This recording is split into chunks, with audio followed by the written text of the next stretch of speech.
In every community in Kenya, there are children who experience various forms of violence. Physical violence, sexual violence, and psychological violence are among the top forms of violence that children are confronted with in Kenya today. All children should live in a world free from all forms of violence.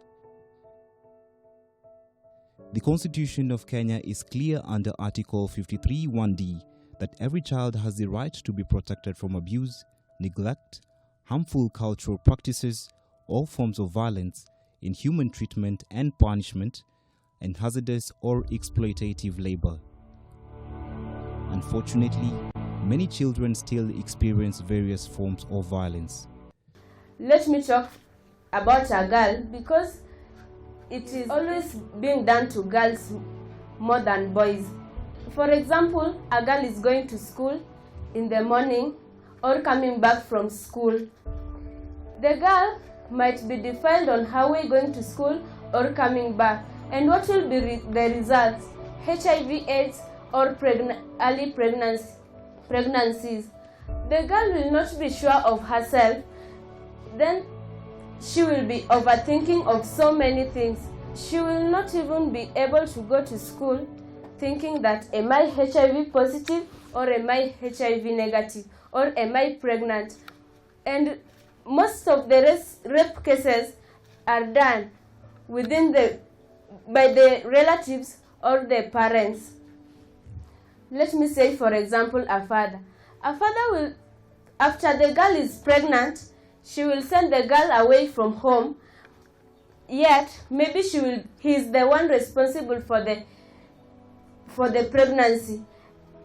The girl will not have enough courage to say that the father of my child is my own father, and she will just endure being driven out of home, yet dying within that her real father defiled her at home. Second, we are going to relatives. Most of the relatives today, they are not of help. I've not said all, I've said most. These relatives, some really mean harm to us. For example, when you've gone to visit your relative, maybe your uncle, because you'll find that your uncle had been wanting you for many years, and now it is the right time that he has got you.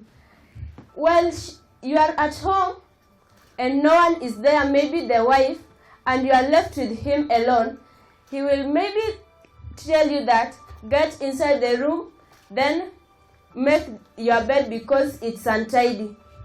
There, he will just get the right opportunity to defile you. You will not be free to tell anyone about this, yet you are dying inside because your relative, the one your father and mother trust most, did this to you.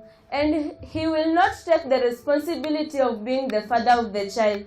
He will just leave you there stranded. There is this female genital mutilation. You find that most of the girls, after undergoing this FGM, for example, you can talk about the immediate effect that they get. You find that the girls, for instance, due to overbleeding, some of them become anemic and some may end up dying instantly. And on the same note, you find that, for example, after female genital mutilation, the girl is taken as an adult, for which I don't see it meaningful, because they even take these small children, for example, 10 years, 9 years. What rite of passage is that? That's not a rite of passage. That's a form of violence against children. I think it should not be encouraged. You find that after this, they are regarded as adults.